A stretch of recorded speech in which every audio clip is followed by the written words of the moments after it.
आचरेकर सरांच्या स्मृती स्मारकाच्या उद्घाटनावेळी सचिन तेंडुलकर आणि विनोद कांबळी या त्यांच्या दोन शिष्यांची भेट झाली।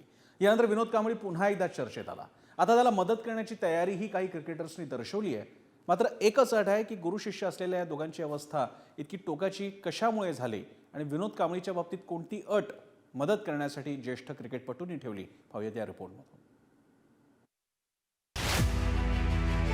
हे रमाकांत आचरेकर सर क्रीडाप्रेमींना, विशेषतः क्रिकेट चाहत्यांना अगदी ओळखीचं नाव, कारण त्यांच्या विद्यार्थ्यांचं। हो, दोघंही आचरेकर सरांचे विद्यार्थी, मास्टर ब्लास्टर सचिन तेंडुलकर आणि विनोद कांबळी। हे दोघंही काहीच दिवसांपूर्वी एकमेकांना भेटले। भेटीचं निमित्तही आचरेकर सरांच्या स्मृती स्मारकाचंच। या कार्यक्रमात हे दोघं जुने मित्र एकमेकांना भेटले आणि विनोद पुन्हा चर्चेत आला। टकराए वह दिल डूबा जाए, आजा प्यारे प्यास हमारे खाए घबराए। लव यू सर। आचरेकर सरांचं आवडतं गाणं गाऊन दाखवणारा, आचरेकर सरांना लव्ह यू म्हणणारा कांबळी जेव्हा जेव्हा चर्चेत येतो तेव्हा तेव्हा एकतर त्याचा राग केला जातो किंवा सहानुभूती दिल्याची भावना नेटकरी व्यक्त करतात। सचिन आणि विनोद कांबळी दोघांच्याही क्रिकेट करिअरची सुरुवात साधारण एकाच काळात झाली। दोघांचे गुरुही एकच, संधीही जवळपास सारख्याच मिळाल्या। पण एक जण गॉड ऑफ क्रिकेट म्हणून ओळखला जातो, तर दुसरा मात्र या कार्यक्रमातील आपल्या कोपऱ्यातल्या खुर्चीप्रमाणे हरवलाय। 1989 साली आंतरराष्ट्रीय क्रिकेटमध्ये पदार्पण, 1991 साली आंतरराष्ट्रीय क्रिकेटमध्ये पदार्पण, एकूण 200 आंतरराष्ट्रीय कसोटी सामने, एकूण 17 आंतरराष्ट्रीय कसोटी सामने, 463 आंतरराष्ट्रीय एकदिवसीय सामने, 104 आंतरराष्ट्रीय एकदिवसीय सामने, 100 शतकांचा विश्वविक्रम, एकूण 6 शतकं, 2 द्विशतकं। सचिनला द्विशतक करायला 1999 साल उजाडावं लागलं।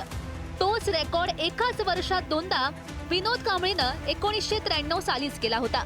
गुणवत्तेच्या बाबतीत, टॅलेंटच्या बाबतीत सचिन इतकाच किंबहुना थोडा जास्तच प्रतिभाशाली असलेला कांबळी कसा हरवला, त्याचं उत्तर 1996च्या वर्ल्ड कप मधील श्रीलंकेविरुद्धच्या सेमी फायनलच्या सामन्यात सापडलं। 10 धावांवर नाबाद राहिलेला कांबळी मैदानातून बाहेर पडताना रडताना दिसला।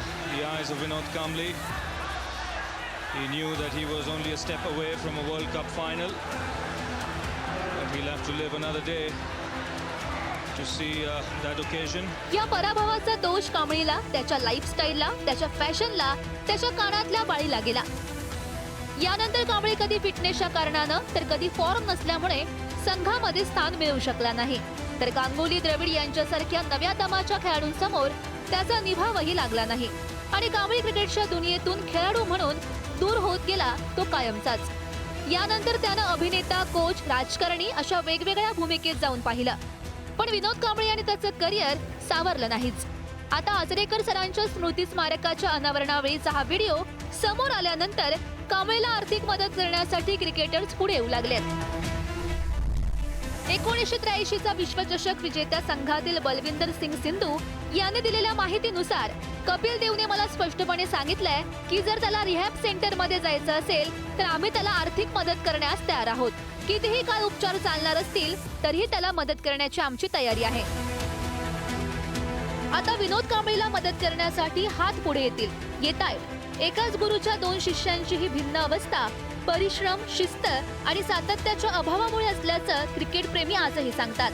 एक शिष्य सचिन, ज्यानं विश्वविक्रम रचले, पुरस्कार कमावले, आचरेकर सरांच्या स्मृती स्मारकाचा अनावरणाच्या कार्यक्रमात मधली खुर्ची मिळवली, आणि दुसरा शिष्य विनोद, जो मंचावरच्या कोपऱ्यातल्या खुर्चीप्रमाणे आपली जागा आजही शोधतोय।